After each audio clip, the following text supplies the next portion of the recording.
Welcome back to the Hot Spot. I'm Jeremy Clark, and thanks for tuning in with us today. Fear of what the future holds has been something that's been worrying the minds of young adults since the beginning of time. There are many different career paths to choose from, but which one is right for you? We've sent top reporter Tamira Eason to the campus of CCCC to give us a quick insight on the criminal justice technology field.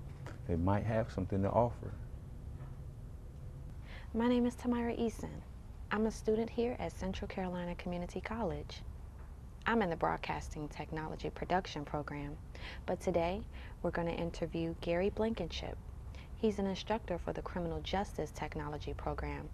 Do you know if a criminal is living next door to you? Or at the grocery store right next in line? Well, today we're going to detect fingerprints to see how to spot and find a criminal. So come with me.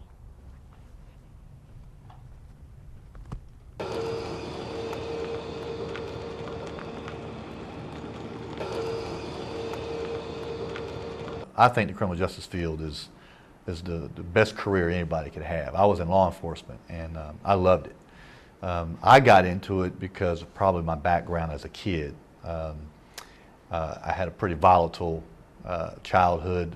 My father was an alcoholic, and so the police was at my house a lot when I was a kid. And so I tended to look at the police as saviors or guardian angels. And so when I was a kid, I always wanted to be like them. A lot of folks work with family violence and rape crisis, juvenile justice. They could be in probation and parole. They could work for the district attorney's office. Quite frankly, my wife got a criminal justice degree. She worked for the defense. She worked for the public defender for 15 years. So there's a lot of opportunity, a lot of different fields in the criminal justice field. Anytime you have the human element in any of this, you could have error. Most error comes in with witnesses.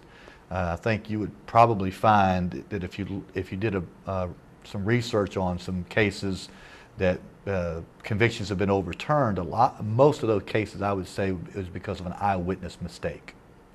When you start talking about technology, you talk about fingerprints, you would have to have the analyzer or the examiner make the mistake or do something unethical, which has happened. So you could say the technology, no fingerprints have ever been found to be the same. That's a constant.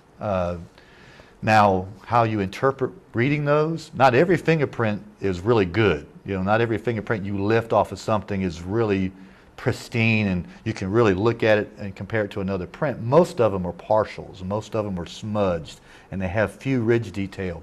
And so a lot of it depends on the examiner themselves and are they comfortable making a positive identification. Same with DNA. I think you won't find any better evidence than DNA evidence, but still, what if it gets mixed up in the laboratory? Those kind of precautions have to be taken care of. Those mistakes could be made, but I think it all falls back to human error. Lie detectors are still not reliable enough to be even counted in court. So they're still not even proven on those type of technologies yet. But human error is the issue. If anything is analyzed by a human or something like that, could there be a mistake?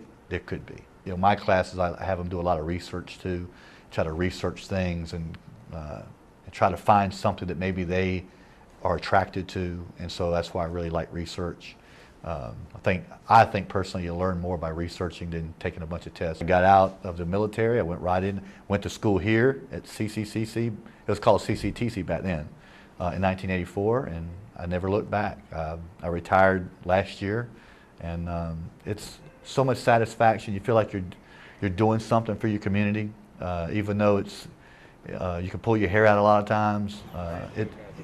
Every day it feels like you're doing something proactive. You're doing something positive. Thanks, Tamira. You definitely gave us something to think about. Tune in next week as we explore different ways to cook pig feet.